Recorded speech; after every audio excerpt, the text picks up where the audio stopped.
हाँ जी, good morning. तो आज हम लेक्चर शुरू करेंगे काइनेमेटिक्स। तो ये प्लस वन का मैकेनिक्स का वो बेसिक चैप्टर है। अगर आप इसको नहीं करेंगे अच्छे से तो मतलब आगे आपकी कोई भी फिजिक्स की जो भी फिजिकल क्वांटिटीज हैं वो नॉर्मली अंडरस्टैंड नहीं कर पाओगे। तो हम सबसे पहले अगर स्टार्टिंग पे बात करें तो हम स्टार्ट करने वाले हैं आज डिस्टेंस एंड डिस्प्लेसमेंट। ठीक है, जो हमारा फर्स्ट लेक्चर रहेगा यहाँ पे हम बात करेंगे डिस्टेंस एंड डिस्प्लेसमेंट। तो अगर हम सबसे पहले देखें यहाँ पे,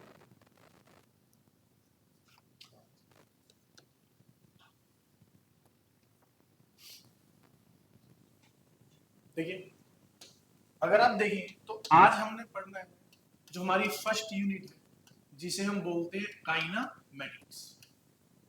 तो काइनामेटिक्स जो है हमारी फर्स्ट यूनिट रहेगी, लेक्चर का नाम रहेगा डिस्टेंस एंड डिस्प्लेसमेंट। तो इन सब चीजों में सबसे पहले जो मुझे चाहिए होती है वो चाहिए होती है पार्टिकल की पोजीशन। किसके बात करेंगे? पार्टिकल की पोजीशन। देखिए हम फिजिक्स पढ़ रहे हैं, यहाँ पे हम बॉडी की मूवमेंट मोशन को मेजर करने की कोशिश की जाएगी।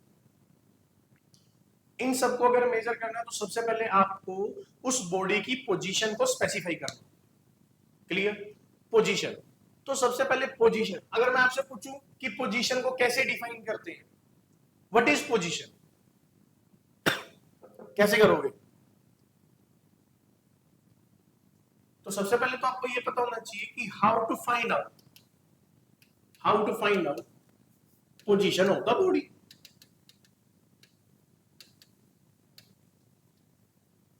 ठीक है, इसको कैलकुलेट करने के हमारे पास दो मेथड्स पोजीशन को कैलकुलेट। फर्स्ट है कोऑर्डिनेट सिस्टम, इस पे बात करते हैं। क्या करते हैं? Coordinate system. And the second one is frame of reference. तो सर क्या फ्रेम ऑफ रेफरेंस में कोऑर्डिनेट सिस्टम ही चलता है, लेकिन थोड़ा सा एक बार डिस्टेंस लेके चलते हैं, फिर आप उसको लास्ट में मर्ज भी कर सकते हो। अगर हम बात करें कोऑर्डिनेट सिस्टम की तो मैं किस चीज को कैलकुलेट करने की कोशिश कर रहा हूं? पोजीशन। किसको कैलकुलेट करने की कोशिश कर रहा हूं?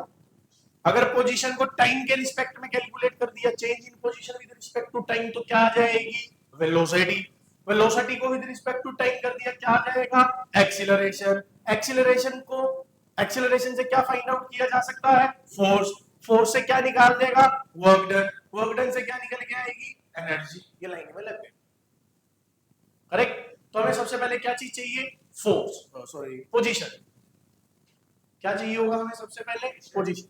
तो पोजीशन को कैलकुलेट करने के कितने मेथड है हमारे पास? दो मेथड है। फर्स्ट वन इज कोऑर्डिनेट में जो सिस्टम है हमारा, and the second one is frame of reference.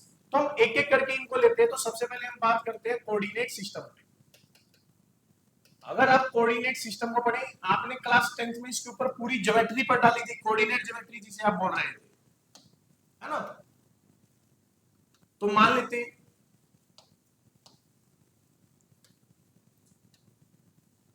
देखो, ये मैंने कहा पप्पू जी यहां खड़े हैं, पप्पू जी यहां खड़े। तो अगर मैं आपसे पूछूं कि पप्पू कहां खड़ा है, कहां? यहां। तो यहां तो कोई भी पोजीशन हो सकती है ना, या ये भी यहां है, ये भी यहां है, ये भी यहां है, ये भी यहां है। कैसे स्पेसिफाई करोगे हर एक अलग अलग पोजीशन को? अगर पप्पू यहां खड़ा है इसकी जगह, तो क्या बोलेगा? पप्पू कहां खड़ा है? यहां खड़ा है। तो हर कंडीशन में यहां खड़ा है वो। तो मैं डिफरेंस कैसे लेके आऊं? तो इसीलिए हमने कोऑर्डिनेट सिस्टम बनाया जिसमें हमने इस चीज को मान लिया ओरिजिन। पता है ना आपको इसे क्या बोलते हैं? ओरिजिन। मतलब इसके रिस्पेक्ट में बताओ होगा। तो नंबर लाइन बन जाएगी 1 2 3 4 5।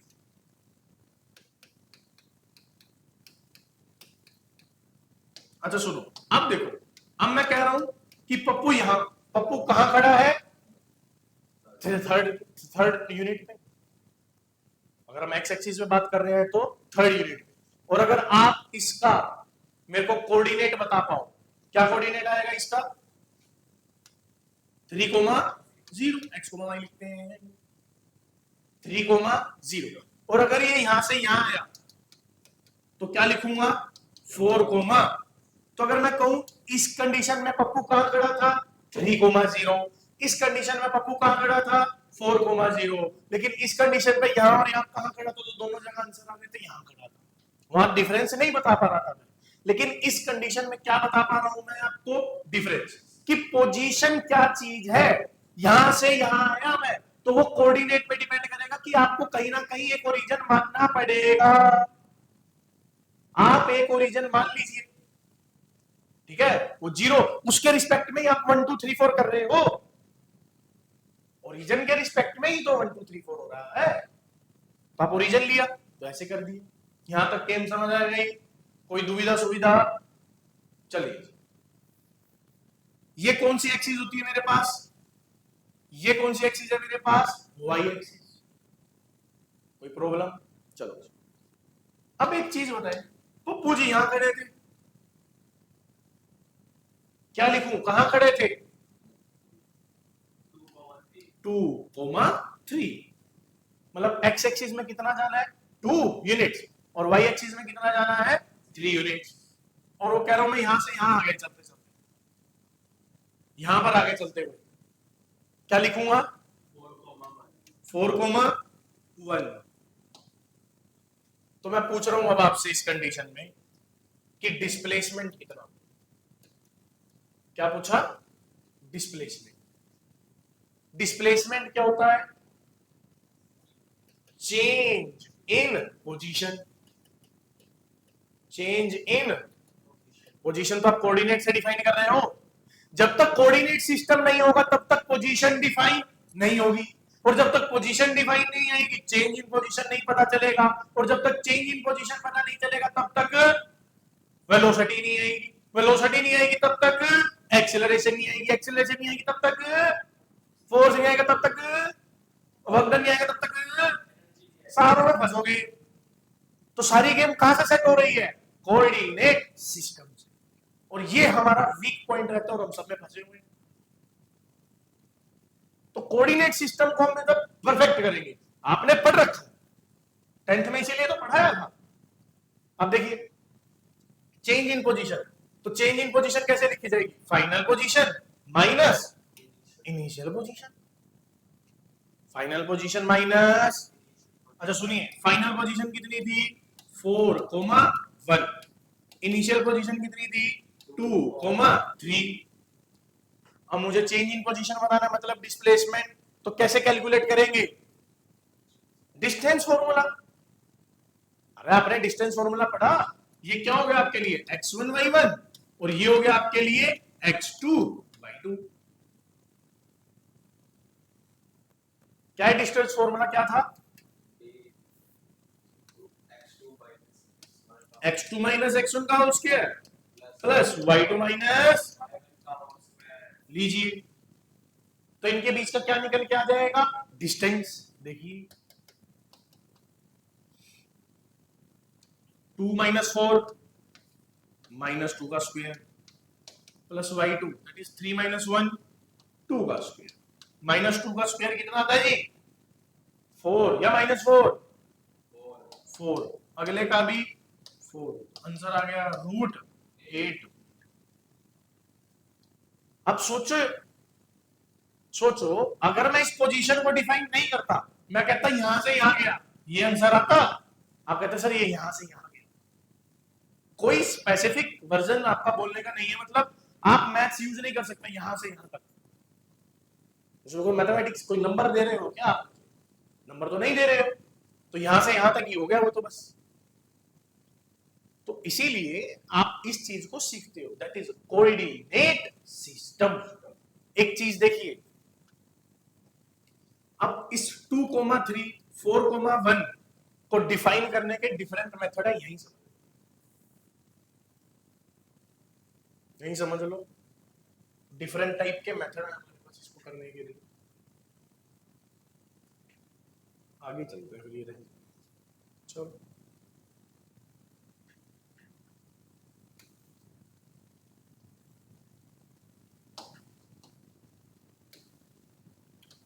लीजिए,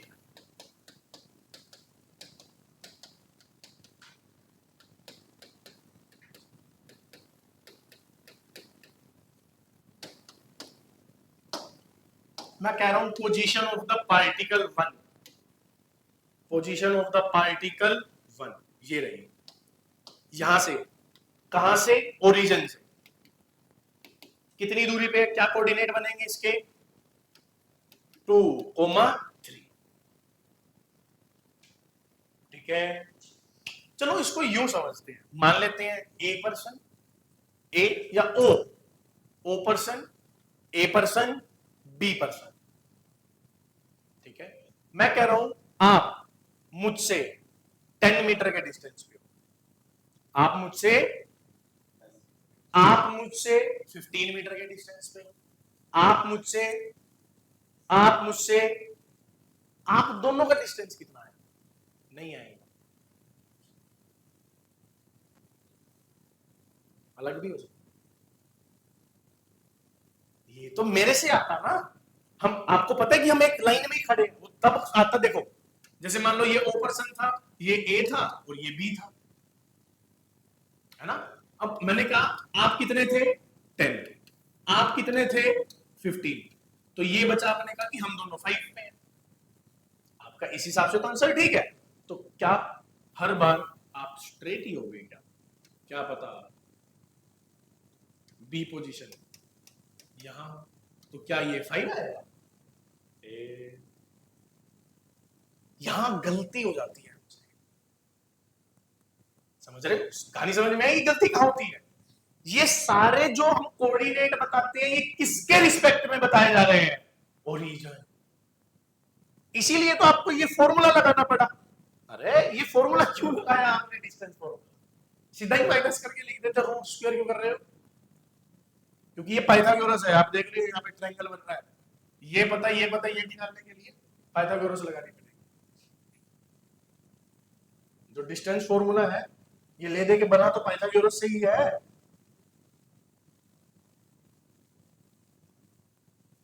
आगे देखो, तो मैंने एक और बताया आपको कि मेरे पास एक और पार्टिकल है, वो इस डिस्टेंस पर ओरिजिन से क्या बनेगा, 6,3। डन। अब वो आपको क्वेश्चन करना है, आप घर से क्वेश्चन करके आएंगे ये वाला, find the displacement between particle A and B. ठीक है, हो जाएगा, घर से ये कर लेना। चलो आगे,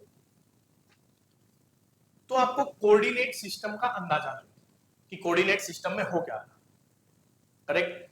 एक गलती होती है हमसे, वो नहीं करनी है, ए बी वाली गलती नहीं करनी। अब हम चलते हैं, दूसरा मेथड जो हम बोल रहे थे वो क्या था, frame of reference, frame of reference, frame of reference. अच्छा देखिए, अगर मैं यहां खड़ा हूं, ये पोजीशन है, ठीक है, तो चलो पोजीशन चेंज कर लेते हैं, ए यहां खड़ा हूं समझने के लिए, ठीक है, मैं, आप भी बैठे हो, मैं भी मूव नहीं कर रहा, स्टैचू है सबके सब, मैं पास हूं या दूर हूं,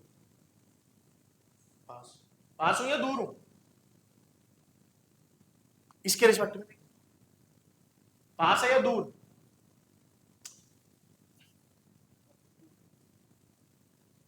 इससे तो दूर ही हो गया ना तेरा वाला तो काम,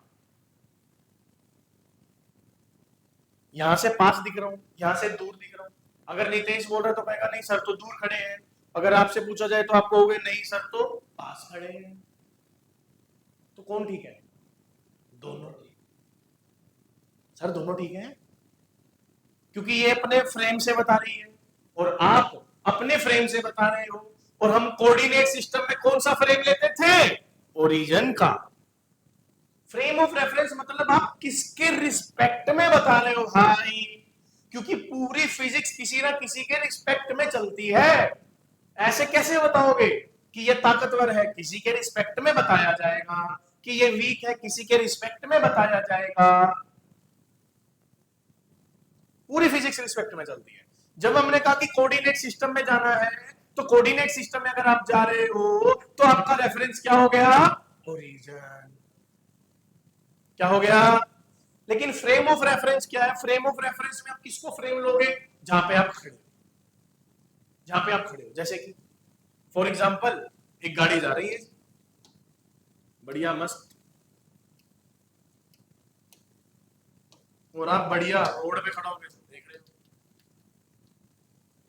आप कहां पे खड़े हुए हो? On the road. आप रोड पे, तो आपका फ्रेम ऑफ रेफरेंस क्या आ गया? रोड। चलो मैं तो रोड पे हूं, मैं तो यहीं से देख रहा हूं। अच्छा, एक और गाड़ी है, कार भी, ये भी आगे जा रही है। अब भाई साहब यहां बैठ के इसको देख रहे हैं और दोनों गाड़ी मूव कर रही है, तो फ्रेम ऑफ रेफरेंस कौन हो गया?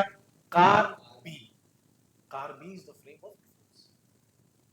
Car B is the frame of reference. तो अगर मैं बोलूं what is frame of reference, तो यहां लिखूंगा मैं आपके लिए, जहां से ऑब्जर्वर, ऐसे ही लिखना, ऑब्जर्व करना है। ये छोटी छोटी लाइंस हैं, काम किया है। तो what is frame of reference? जहां से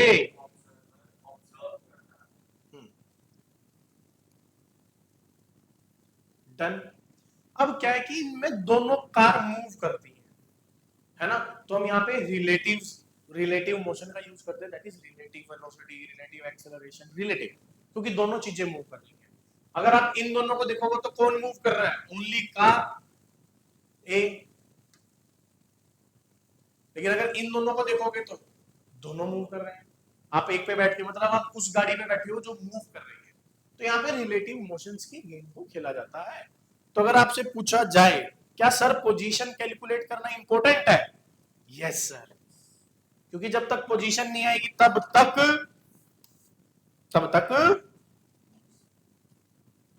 पोजीशन नहीं आएगी, तब तक वेलोसिटी, चेंज इन पोजीशन नहीं पता चलेगा। Change in position with respect to time क्या निकलती है? वेलोसिटी। मतलब आगे के सारी चीजें हट गई ना, वो जो हमारा ब्रह्मास्त्र है वही नहीं लग पाएगा, और मैं हम कोशिश करेंगे कि हर जगह वो ब्रह्मास्त्र लग सके। अच्छा, अब देखिए, तो मैं जान रहा हूं, क्योंकि अभी देखो ना हम फ्रेम ऑफ रेफरेंस पे काम करेंगे, तो एक एक करके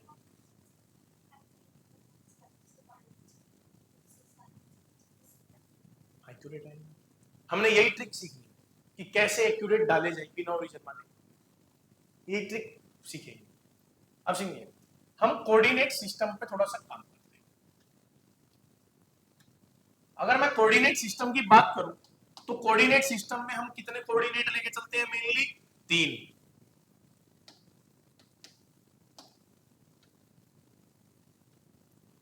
तीन कोऑर्डिनेट लिए जाते हैं। ये कौन सा एक्सिस? एक्स। ये कौन सा एक्सिस? वाई। और ये जो बाहर की ओर आएगा, ये कौन सा एक्सिस हुआ आपके लिए? जी एक्सिस या जेड एक्सिस। 3 एक्सिस है। अच्छा, एक बात बताओ, एक्सिस को समझना जरूरी है, ठीक है? देखिए इधर, ये कौन सा एक्सिस? वाई। ये कौन सा एक्सिस? एक्स। दो अलग अलग एक्सिस। अगर आपकी गाड़ी या आप सिर्फ और सिर्फ एक्स एक्सिस में चल रहे हो, देखो मैं सीधा चल रहा हूं, सिर्फ एक्स एक्सिस चेंज हो रहा है मेरा, वाई एक्सिस में कोई भी चेंज नहीं है, जी एक्सिस में कोई भी चेंज नहीं। देखो, इन्हें हम बोलते हैं डायमेंशन। क्या बोलते हैं? डायमेंशन। अगर आपकी बॉडी एक ही डायमेंशन में चल रही है, मींस एक्स एक्सिस में ही मूव हो रहा है, मतलब पहले यहां था, फिर यहां आया, फिर यहां आया, फिर यहां आया, फिर यहां, फिर यहां, फिर यहां, फिर यहां, सीधा होकर बैठ, आलस मत फैला क्लास नहीं करना, बाहर जा सकते हो, सीधा हो गया। ये एक्स एक्सिस है, डन। अब अगर मैं बात करूं एक्स एक्सिस पे, अगर सिर्फ एक्स एक्सिस में चेंज आ रहा है, सिर्फ और सिर्फ एक्स एक्सिस में चेंज आ रहा है, तो कितने डायमेंशन चेंज हुए? एक। तो ये कौन सा मोशन हो गया? 1D motion. ये कौन सा मोशन हुआ? 1D। तो हम टाइप्स ऑफ मोशन देख रहे हैं, टाइप्स ऑफ मोशन। जैसे 1D मोशन, 1D मोशन में ओनली वन एक्सिस चेंज होती है, ओनली पहली एक एक्सिस चेंज हो। 1D। 2D में कितने एक्सिस चेंज होंगे? 2। और लास्ट कौन सी होती है? 3D। आप 3D एक्सपीरियंस करें, ये स्क्रीन 2D है क्योंकि एक इसमें एक्स एक्सिस है और एक इसमें वाई एक्सिस है, तो आपको 2D दिखता है प्लेन। लेकिन अगर आपने 3D मूवी देखी हो तो उसमें चीजें स्क्रीन पे दिखती है या बाहर भी आ जाती है, ऐसा ऑब्जर्व होता है कि बाहर आ गई, है ना। 3D में ऐसे यहां होता हुआ दिखेगा वो आपको, वो पोलराइजर का ऐसा कमाल होता है कि वो यहां दिखता है आपको, है ना। तो मतलब अब इस स्क्रीन से बाहर आ गया, मतलब जी एक्सिस भी चेंज हो गई, और जी एक्सिस भी चेंज होगी तो 3D मोशन। तो 1D मोशन, 2D मोशन, और 2D मोशन में कितने एक्सिस चेंज होंगे? 2। 3D मोशन में कितने एक्सिस चेंज होंगे? 3। तो ये टाइप्स ऑफ मोशन है। जैसे कि आपको सर 2D मोशन के एग्जांपल, सर्कल, पैराबोलिक मोशन। अभी समझते हैं पैराबोलिक मोशन क्या होता है आपके लिए। सर्कल समझते हो? सर्कल देखो ऐसे घूमता है, तो उसमें एक्स एक्सिस भी चेंज होते हैं और वाई एक्सिस भी चेंज होता है। लेकिन अगर आप लीनियर मोशन कर रहे हो, बिल्कुल देखो, इसको देखना, इस पेन से बताना क्या होगा, ठीक है, कि कौन सा मोशन हो रहा है। बिल्कुल ध्यान से आके खोल लीजिए, है ना। अगर आप ढंग से नहीं पढ़ रहे हैं तो मैं पंखा है एसी सब बंद कर दूंगा, पसीनों में बैठो गर्मी में, फिर नींद नहीं आएगी। ये देखो, ये चल रहा है, कौन सा एक्सिस चेंज हो रहा है? एक्स। कैसा मोशन? 1D। देखो ऑब्जर्व करो, कैसा मोशन? 1D, सिर्फ ये। अब बताना, देखो कैसा मोशन? 2D, क्योंकि सर ये आगे भी जा रहा है और ऊपर भी जा रहा है, एक्स एक्सिस भी चेंज हो रही है और वाई एक्सिस भी चेंज हो रही है, जैसे प्लेन है, तो इसमें दोनों एक्सिस चेंज हो रही है। कहानी समझ में आ रही है कि सर इसमें तो दोनों एक्सिस ही चेंज हो रहे हैं, तो ये कैसा मोशन हुआ? 2D। 3D करें? अच्छा ये बताना, 1D है, ये 2D, अब देखो ये 3D। क्यों? सर आगे भी जा रहा है, ऊपर भी जा रहा है और इस तरफ भी जा रहा है। देखो देखो, इधर गया रहा है कि नहीं जा रहा, ऊपर हाइट आ रही है कि नहीं आ रही है, क्या इस तरफ जा रहा है कि नहीं जा रहा है, इसीलिए कैसा मोशन हो गया? 3D मोशन, क्योंकि तीनों कोऑर्डिनेट चेंज। एक्सिस लिख लो, कोऑर्डिनेट, कोऑर्डिनेट सब कोऑर्डिनेट टर्म अच्छा है।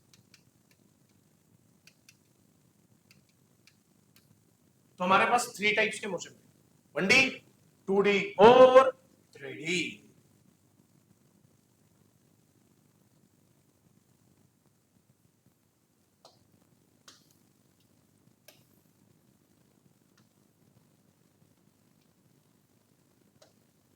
देखिए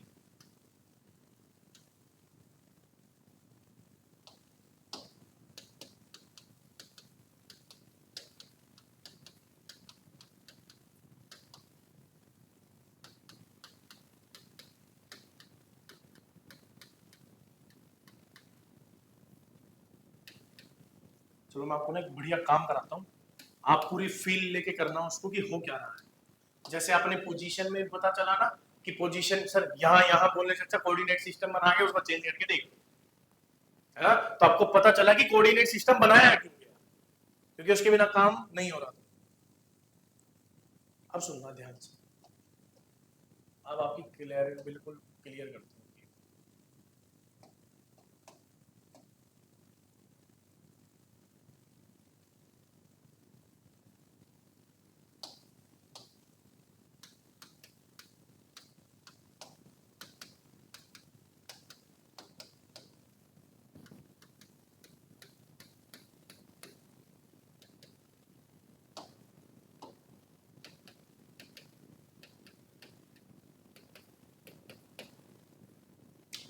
डन। मैं 4 पॉइंट लोकेट कर रहा हूं।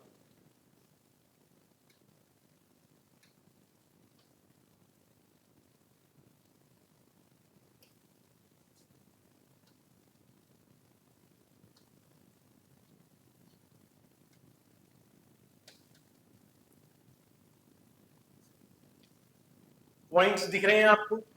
4 पॉइंट लोकेट करे हैं मैंने। क्या आप मुझे इनके कोऑर्डिनेट्स बता सकते हो? कोऑर्डिनेट बताए जा सकते हैं, बताइए इसका क्या आएगा? 3,2। ये क्या है इसके, किसके रिस्पेक्ट में, ओरिजिन। क्लियर कर जाए कि सर ये ओरिजिन के रिस्पेक्ट में 3,2 पे है, मेरे रिस्पेक्ट में तो मेरे को बिलीव में पास पड़ा, ओरिजिन के रिस्पेक्ट में 3,2 है। हाँ भाई, जैसे मैं आपके रिस्पेक्ट में दूर खड़ा हूं, इसके रिस्पेक्ट में तो पास हूं, तो ओरिजिन से बात कर। इसका बताइए बी का -4 ले लो, -4,6। सी के, डी को 6,-2। करेक्ट है यहां तक की गेम।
चलो आओ, हेलो।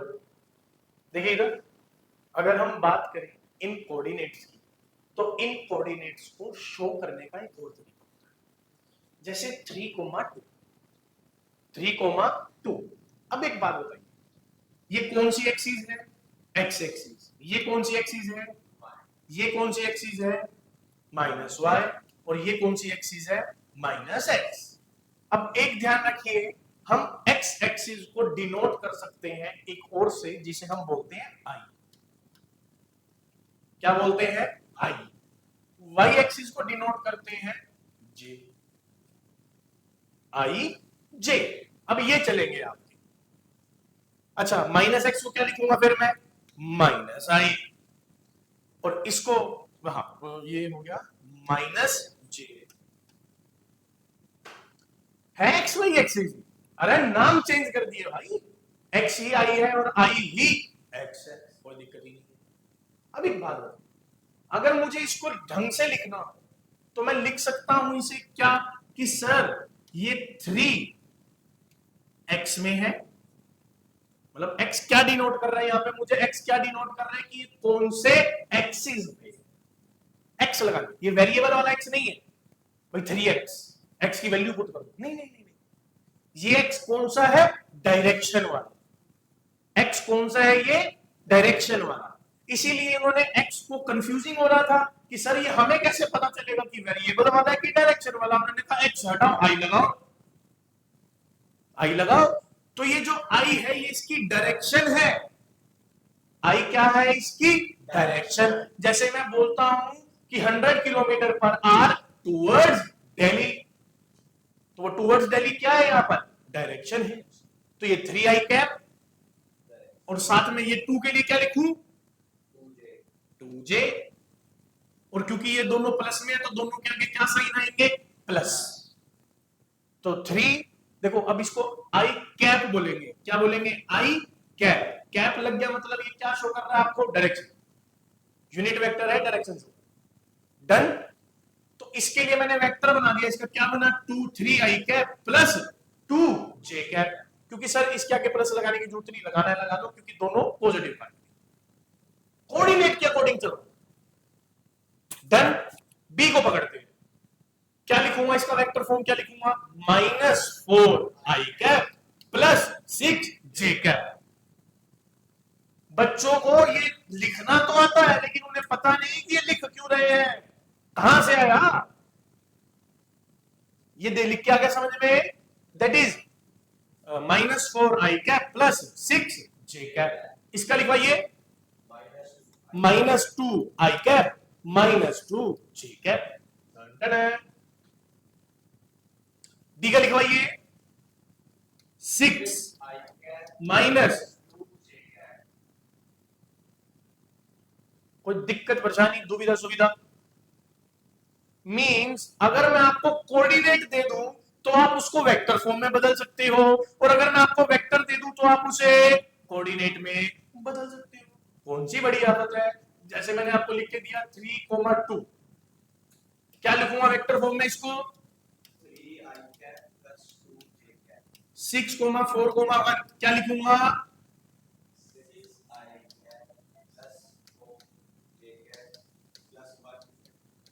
Z को किससे डिनोट करते हैं? K से। क्योंकि एक्स वाई जेड लिखे होते हैं तो अपने 3 ही कोऑर्डिनेट 3 आ गए। 6 I cap plus 4 J cap plus 1 K cap. हाँ जी, कोई दिक्कत परेशानी दुविधा सुविधा? कोऑर्डिनेट सिस्टम, और कोऑर्डिनेट सिस्टम में सबसे इंपॉर्टेंट कौन है? ओरिजिन। आपका ओरिजिन ही खराब हो गया, सारा पूरी फिजिक्स हो गई। ओरिजिन नहीं खराब होने देना, क्योंकि ओरिजिन से मिलती है पोजीशन, पोजीशन से मिलती है वेलोसिटी, वेलोसिटी से मिलते हैं एक्सीलरेशन से, फोर्स से, वर्क डन से।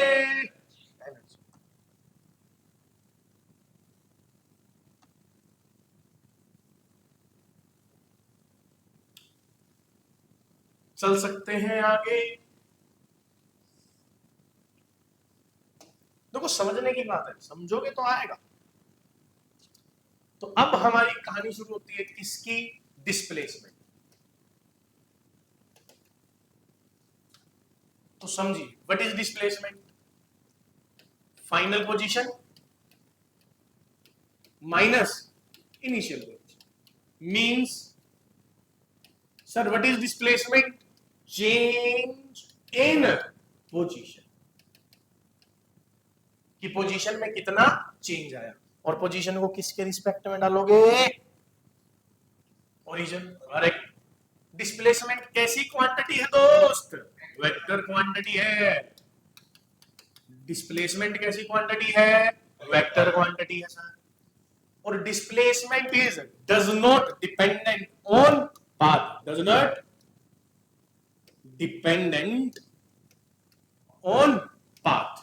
देखो दो अलग अलग चीजें हमारे पास आती हैं, एक होता है डिस्टेंस और एक होती है डिस्प्लेसमेंट। What is distance? अगर मैं यही डिस्टेंस डाल दूं एक बार यही, तो अगर मैं आपसे पूछे कि डिस्टेंस, डिस्टेंस का मतलब होता है actual path covered, actual path covered, कि आपने एक्चुअली में कितना पाथ कवर किया। जैसे कि देखिए ये आपका घर है तो लिख लेते स्वीट होम, ये आपका स्कूल है, लिख देते गंदा स्कूल, है ना? स्कूल जाने से तो डर लगता साहब। ये यहां से 1 किलोमीटर है ना, तो भाई साहब डेली पैदल जाते थे। अब सोचो ध्यान से, मेरे को बताना कि डिस्टेंस कितना आया। देखना ये पहले स्वीट होम से गए गंदा स्कूल, फिर गंदे स्कूल से वापस आ गए, टाइम लगा होगा। तो कितनी डिस्टेंस कवर किया? 2 किलोमीटर एक्चुअल पाथ कवर इतना, लेकिन डिस्प्लेसमेंट कितनी हुई? क्यों? क्योंकि सर पोजीशन में चेंज नहीं है, और पोजीशन किसके रिस्पेक्ट में निकाले जाती है? ओरिजिन। समझ रहे हो? पोजीशन, जब भी आप डिस्प्लेसमेंट पर जाए तो आपको मेरे को इनिशियल पोजीशन दे और फाइनल पोजीशन दे, उसके बिना नहीं बता सकता। वो कहेगा मैं यहां से ऐसे गया, मैं ये किया, वो करा, उससे डिस्टेंस तो चेंज हो सकता है। जैसे ये स्कूल सीधा सीधा तो गया, लेकिन वापस ऐसे ऐसे आता है, इससे क्या चीज चेंज हो जाएगी? डिस्टेंस, लेकिन डिस्प्लेसमेंट चेंज नहीं होगा। डिस्प्लेसमेंट चेंज नहीं होगा, समझे? तो डिस्प्लेसमेंट एक वेक्टर क्वांटिटी है। वेक्टर क्वांटिटी समझते हो, जिसमें मैग्नीट्यूड के साथ साथ डायरेक्शन भी ले, and does not dependent on path. Path पे डिपेंड नहीं करता, नहीं करता।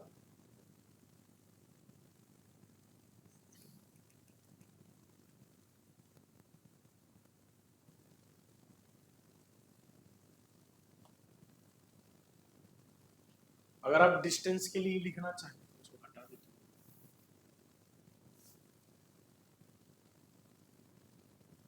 देखिए, डिस्टेंस इज अ कैसी क्वांटिटी है? Scalar, scalar quantity. क्या ये पाथ पे डिपेंड करता है? Yes, dependent on path.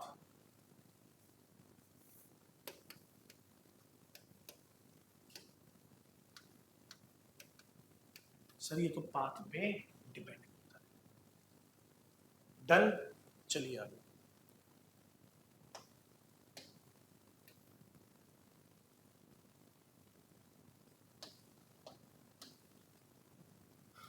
Question करते हैं।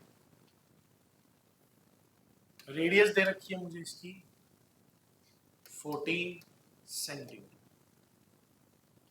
डन। तो एक चीज बताइए, एक पर्सन है, स्टार्ट फ्रॉम ए और बी पे जाके रुक गया, ए टू बी।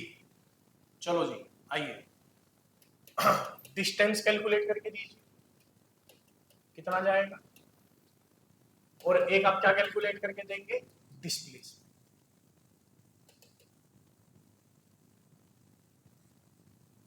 जल्दी कीजिए, डिस्टेंस और डिस्प्लेसमेंट कैलकुलेट करके दीजिए।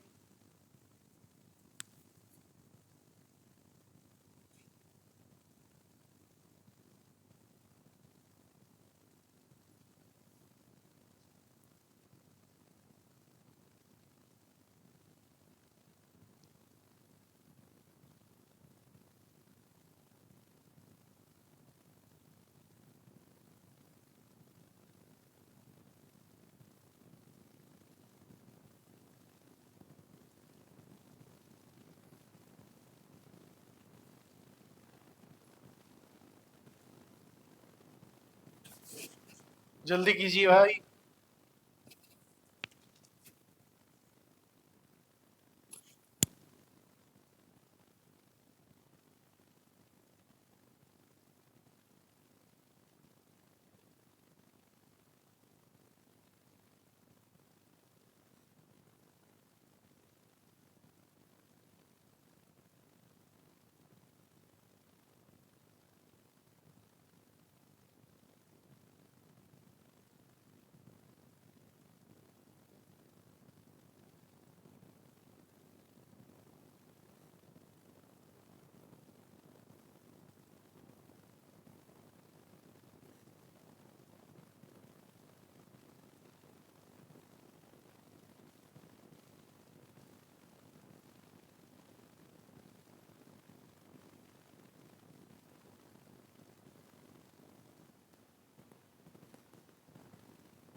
हेलो हेलो, होगा? तो आइए, पता नहीं हुआ कि नहीं हुआ, तो देखो छोटे छोटे क्वेश्चन ही तो क्लास 9th के क्वेश्चन है डिस्टेंस एंड डिस्प्लेसमेंट पे। आइए मैं आपको एक टेक्निक सिखाना चाहता हूँ। देखो जब भी इसको हटा के यहाँ नीचे लिख लेता हूँ 14 सेंटीमीटर। अब मुझे जब भी डिस्टेंस निकालना है तो मैं एक्चुअल पाथ कवर देखूंगा। देखो आपको ये क्लियर कट अपने माइंड में रखना होगा कि डिस्टेंस एक्चुअल पाथ कवर वो जहां से जा रहा, अब वो मान लो यहां से यहां तक गया, ए आप उसकी जर्नी देखो क्या रही, जर्नी रही उसकी यहां से लेके ये वाला पोजीशन यहां तक आया, तो आपको ए से लेके ये वाला बताना है। आपको पता है ये पूरा कितने का होता है, 2 पाई r। अगर मैं इसकी सरकमफ्रेंस निकालूं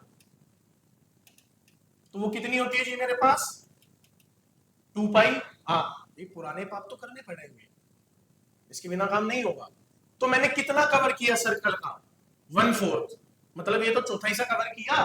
तो मेरे पास जो ये डिस्टेंस आएगा इसका फॉर्मूला क्या क्रिएट हो जाएगा मेरे पास, 2 पाई r डिवाइडेड बाय में 4।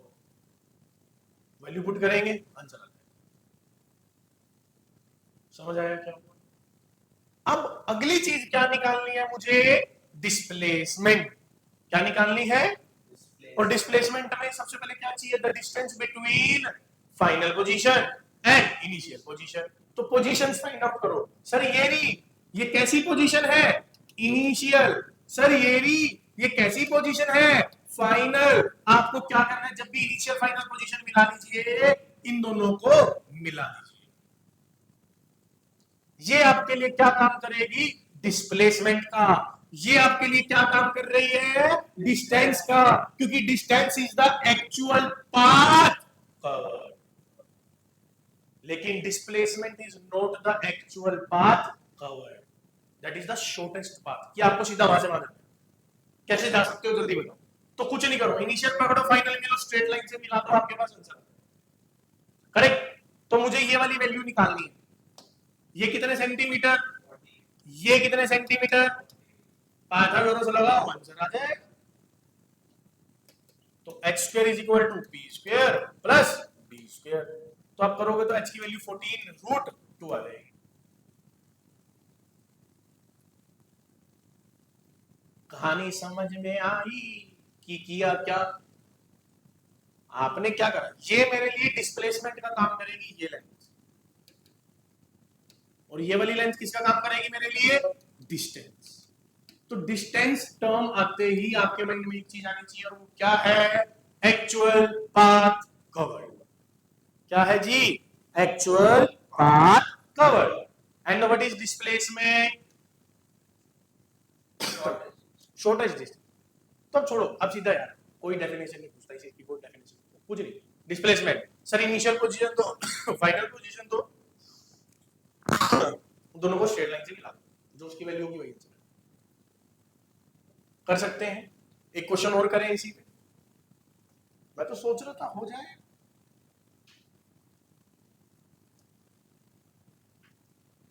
नाइन्थ में भी तो है ऐसी क्वेश्चन।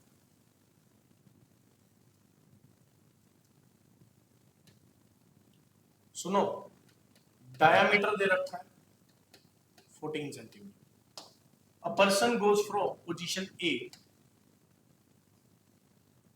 To position B. अब सुनिए, ए टू बी आया, डायामीटर 14 है, तो आपको बताना है इसका डिस्टेंस कितना कवर किया, और दूसरा क्या बताना है आपने यहाँ पर, डिस्प्लेसमेंट। अब देख लो कहां से कहां है, यहां से चलता हुआ यहां पर चल, जल्दी से डिस्टेंस एंड डिस्प्लेसमेंट।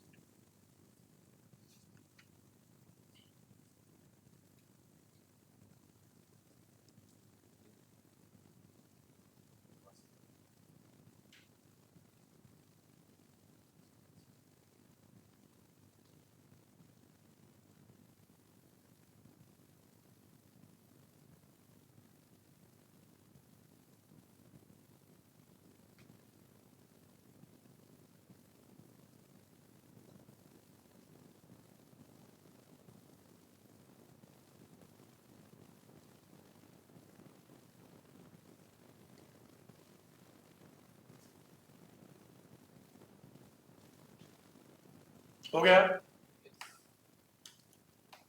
हाँ जी, डिस्टेंस डिस्टेंस कितनी आई 2πr/2, ये कट गया, पाई की वैल्यू 22/7 और रेडियस की वैल्यू कितनी दे रखी है 7, डायमीटर 14, तो काट पीट के आ गया मेरे पास कितना 22 सेंटीमीटर। क्या निकालना है मुझे आगे डिस्प्लेसमेंट। अगर मैं बात करूं डिस्प्लेसमेंट की तो डिस्प्लेसमेंट के लिए आपको ढूंढना पड़ेगा, जो ये काम नहीं करता वो बाद में डिफिकल्ट क्वेश्चन आएंगे तो फंस जाएगा, जैसे आप पीछे फंस रहे थे डिफरेंशिएशन देखने में, आप जल्दी कर देते हो। किसी ने एक पोजीशन लिखी कि सर ये इनिशियल है, किसी ने ये लिखा कि ये फाइनल है, क्या किसी ने ऐसे करके लिखा कि सर मेरा डिस्प्लेसमेंट का जो फॉर्मूला होता है वो होता है final position minus initial position. क्या आप ये लिख रहे हो? जो बच्चा ये नहीं लिख रहा वो यही कर पाएगा, घर पे एक क्वेश्चन नहीं, क्योंकि वो भूल ही जाएगा कि करा क्या था। आप बिना मैथ चल रहा है प्योर, आप बिना फॉर्मूला लगाए कैसे कर रहे हो भाई, अगले को कैसे पता चलेगा क्या किया। तो फाइनल पोजीशन और इनिशियल पोजीशन के बीच का सीधी लाइन डाली, कितना डिस्टेंस है 14 सेंटीमीटर। लीजिए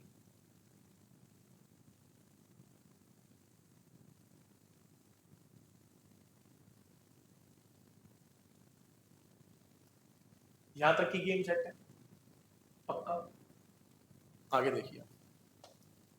अच्छा एक चीज देखो, आप लोग एक चीज जानते हैं, यहां पे अगर मैं समझने की कोशिश करूं कि डिस्प्लेसमेंट एक कैसी क्वांटिटी है वेक्टर, और डिस्टेंस एक कैसी क्वांटिटी है स्केलर। स्केलर क्वांटिटी में आप ओनली एंड ओनली क्या लिख पाते हो मैग्नीट्यूड, और वेक्टर क्वांटिटी में आप क्या लिख पाते हो मैग्नीट्यूड प्लस डायरेक्शन। और इस डायरेक्शन को शो करने के लिए आपको याद हो, मैं दो साइन ले लेता हूं, एक साइन कौन सा पॉजिटिव, एक साइन कौन सा नेगेटिव। अगर मैं आपको बोलूं कि डिस्प्लेसमेंट +6 सेंटीमीटर है, इसका मतलब कि डिस्प्लेसमेंट इस डायरेक्शन +6, और अगर मैं बोलूं कि डिस्प्लेसमेंट आपकी कितनी है -6 सेंटीमीटर, मतलब कौन सी डायरेक्शन में अपोजिट। पॉजिटिव और नेगेटिव यहां पर जो डायरेक्शन है ये किसको शो करते हैं, साइन किसको शो करते हैं डायरेक्शन। अगर राइट हैंड साइड है यार, नंबर लाइन देखो यार, ये वाली कौन सी रहती है साइन, और ये वाली कौन सी रहती है नेगेटिव। यहां पे पॉजिटिव और नेगेटिव ये मैथमेटिकल साइन नहीं है, पॉजिटिव और नेगेटिव यहाँ पे मैथमेटिकली साइन नहीं है, ये क्या है डायरेक्शन। क्या है, इसीलिए डिस्टेंस 0 मीटर हो सकता है, हाँ कि चले ही नहीं। क्या डिस्टेंस 0 मीटर हो सकता है? जी हाँ।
देखिए इधर डिस्टेंस पे बात करें तो डिस्टेंस 0 मीटर हो सकता है, डिस्टेंस 1 मीटर हो सकता है, और डिस्टेंस 2 मीटर हो सकता है, लेकिन डिस्टेंस -2 मीटर नहीं हो सकता, क्योंकि यहाँ माइनस डायरेक्शन को शो नहीं करता, क्योंकि ये कैसी क्वांटिटी है स्केलर।